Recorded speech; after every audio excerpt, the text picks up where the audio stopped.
pccast.com продолжает серию интервью с участниками отбора Украины на Евровидение 2019. Сегодня у нас участница Вера Кикелия с дебютом вас. Спасибо, привет.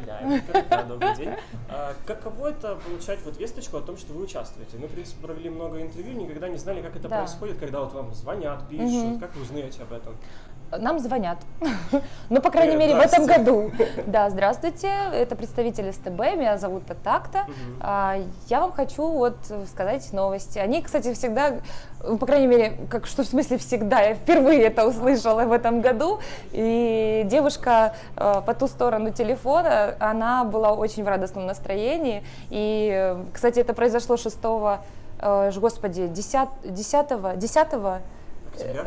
Нет, это конечно, в октябре я уже все знала. Это произошло вот, в январе, когда вот эти все праздники, ты еще в праздничном таком настроении, и можно сказать, это как такой подарок, что ли. То есть вы так вот сразу, да, прям, буквально опубликовали список участников? Конечно, они обзванивают каждого, но мне кажется, это очень круто, это приятно, как бы получить такую весточку. Тогда сразу два вопроса, которые, возможно, между собой связаны. Сергей Бабкин был у вас тренером на «Голосе», и его участие в прошлом году. Что сподвигло вас прийти на отбор в этом году? Его участие, либо же это какой-то свой посыл, и почувствовали, что надо?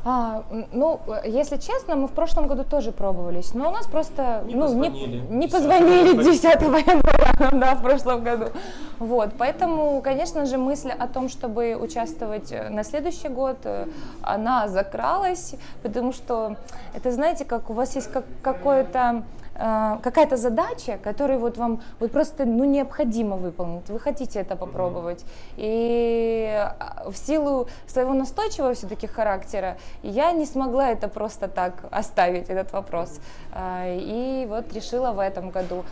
Мы, кстати, болели за Сергея Бабкина в прошлом году, мы были в зале, я, кстати, очень рада, что мы были в зале, что, может быть, даже мне не получилось в прошлом году участвовать, потому что я на это все посмотрела еще со стороны, побыла внутри этого, как можно сказать, где-то успокоилась, что там хорошо. Да, мне более понятно, да, что там хорошо, никого и ничего не нужно бояться. Вот. И в этом году, мне кажется, что более со спокойной душой, без ажиотажа какого-то, я буду принимать там участие. Конкурс песни, поговорим о песне.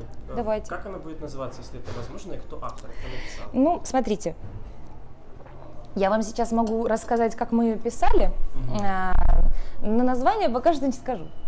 Хотя бы есть, возможно. Нет, потому что мы хотим же презентацию красиво сделать. Тогда когда презентация будет?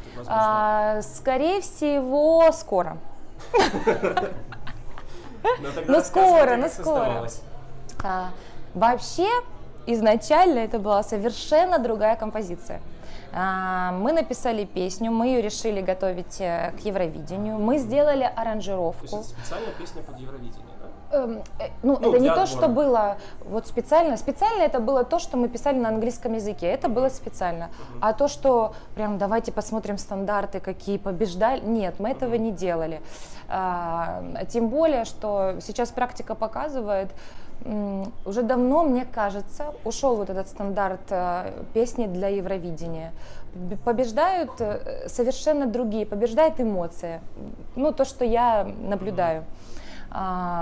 И мы написали песню, мы сделали аранжировку, мы начали рассылать нашей фокус, так сказать, группе эту песню. Кто-то говорил: вау, классно, прикольно, но как бы главные люди, которые для нас являются авторитетами, они сказали: блин, вот что-то как бы классно вроде бы, но такое уже было, там, она там не дотягивает по мелодии или по словам.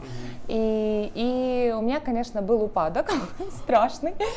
Рома взял все в свои руки и начал крутить как бы варианты, и мы за один вечер, по-моему, мы полностью переделываем куплет, при том, что мне его было сложно принять, потому что, ну знаете, когда вы влюблены уже... Ну да, нужно что-то просто поменять. Ты не можешь, ты не можешь этого сделать.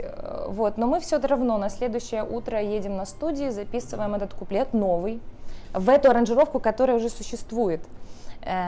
Потом мы подходим к припеву, понимаем, что и припев надо менять, и мы прямо на студии включили очень громко эту музыку, ходили, танцевали, и вот оно пришло прям молниеносно, видите, этот лейтмотив. Теперь мы знаем. Ну, практически, да. Хорошо, тогда насчет, ну раз мы можем там говорить про песню, да. Готовите ли вы уже номер, возможно, подавали его на СТБ-1? Как? Это как подавали? Ну, они же там подают как бы постановку для утверждения. У нас эта встреча только планируется. Она будет в этом месяце, и мы пойдем со своими идеями того, как бы мы хотели, чтобы реализовался этот номер, песня. У нас 4 идеи. Со мной вместе поет Леся Патока. Пойдет. Пойдет. В смысле, навстречу для того, чтобы рассказать наши идеи. Она просто сумасшедшая женщина. Она еще является просто художником. Она художник по костюмам. Она режиссирует очень многие штуки. В общем, очень талантливая, классная женщина. И вы будете между 4 выбирать, да, получается, вариантов? Да, мы хотим предложить, это самые наши как бы яркие идеи, и вот на чем остановится команда, я думаю, что они тоже заинтересованы нам посоветовать что-то лучшее, и мы уже коллективным разумом примем какое-то решение, окончательную версию. Ну тогда мы ждем презентации с нетерпением. Спасибо. Естественно, мы с вами встретимся на жеребьевке. Это же очень скоро. Уже вот буквально. И благодарим вас за Спасибо. Вас за интервью, конечно. Спасибо. Желаем удачи. Спасибо большое. Спасибо. До встречи. Спасибо.